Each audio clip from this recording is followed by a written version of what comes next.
Afternoon, folks. Hope you're all well and self-isolating healthily. Um, Today we're looking at Psalm number 4, Psalm 4, and it's quite a short psalm, so I'm just going to read it for you and then get into it a wee bit. So, Psalm 4, verse 1. Answer me when I call, O God of my righteousness. You have given me relief when I was in distress. Be gracious to me and hear my prayer. O men, how shall my honour be turned into shame? How long will you love vain words and seek after lies? But know that the Lord has set apart the godly for himself. The Lord hears when I call to him. Be angry and do not sin. Ponder in your own hearts on your beds and be silent. Offer right sacrifices and put your trust in the Lord. There are many who say, who will show us some good? Lift up your light of your face upon us. O Lord, you have put more joy in my heart than they have when their grain and wine abound. In peace I will both lie down and sleep, for you alone, O Lord, make me dwell in safety. It's a great passage, and I'm just going to begin with a little quote from J.I. Packer to give you something to think about as I go through the rest of the psalm. So it's from his book, Knowing God. I'm sure many of you have read it. And it says this, Packer writes, "It is often the case, as all the saints know, that fellowship with the Father and the Son is most vivid and sweet, and Christian joy the greatest, when the cross is heaviest."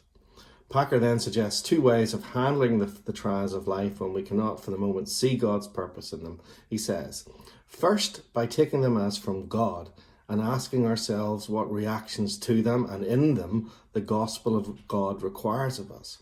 And secondly, by seeking God's face specifically about them. If we do these two things, we shall never find ourselves wholly in the dark as to God's purpose in troubles.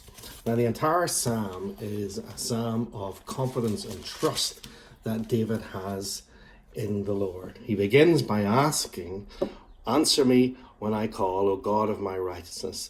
You have given me relief when I'm in distress. Be gracious to me and hear my prayer. His answer is not one of anxiety or anguish or despair or lack of confidence in God answering it, because the very next line, you have given me relief when I was in distress, refers to things that have happened in the past. He knows that God will help. And so he confidently says, you have given me relief when I was in distress. Be gracious to me and hear my prayer.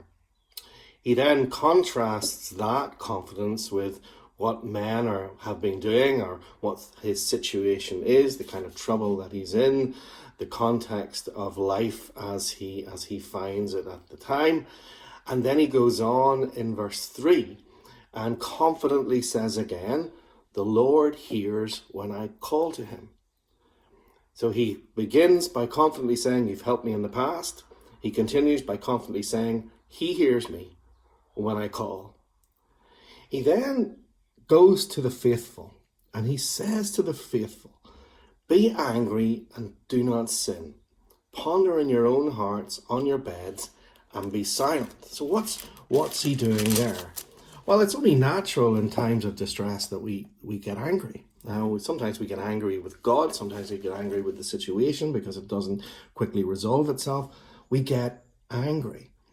And what he's saying to them is, in your anger, don't be tempted to sin.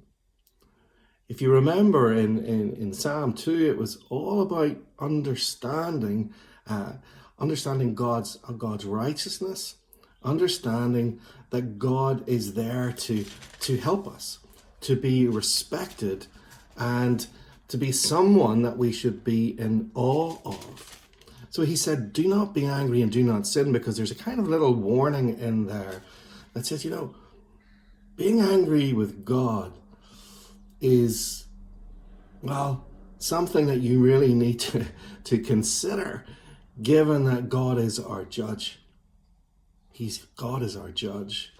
Do we really want an angry God? What's it worth being? Angry with God and the things that are going on, or to anger a God because you're continuing to sin? So there's a question there, and he acknowledges the question, because he then says in the remainder of verse 4, ponder in your own hearts on your beds and be silent. In other words, take this anger within, present it to God, and pray about it. Pray about it. And then at the end of verse 5, he says, and put your trust in the Lord. In other words, as you're pondering, trust the God who's already answered my prayers, who I know hears my prayers, who I know is listening to me. Trust the Lord. Trust the Lord. He then goes on to acknowledge what, of course, many will be saying, as it says in verse 6, who will show us some good? And he answers it, because it's kind of a rhetorical question as well, because he says, look, lift up. It is the Lord who lifts his face up to us. And then he says this, and it's a wonderful thing. It's the one verse actually that really, really kind of got me.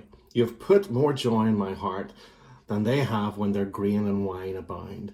In other words, there's so much joy from Jesus, and from knowing Jesus, from knowing God. The joy that David has received in his heart is more than money can buy, more than that they have when their grain and wine abound. More than money can buy, more than possessions can deliver, more joy in simply knowing that the Lord loves us and hears our prayers and answers our prayers and understands our anxieties and understands our worries. There's more joy in all of that than money can possibly buy. And he's poking a finger directly, so to speak, at the priorities of the people at the time. What are your priorities? The joy of the Lord, or a foolish attempt to relentlessly try and solve these problems yourselves simply by what you have, the possessions you have, or the money in your bank? And suddenly, I suppose, in our current situation, we're realizing that things aren't as important as the love of Jesus in our lives. That our ability to control events is really beyond our control.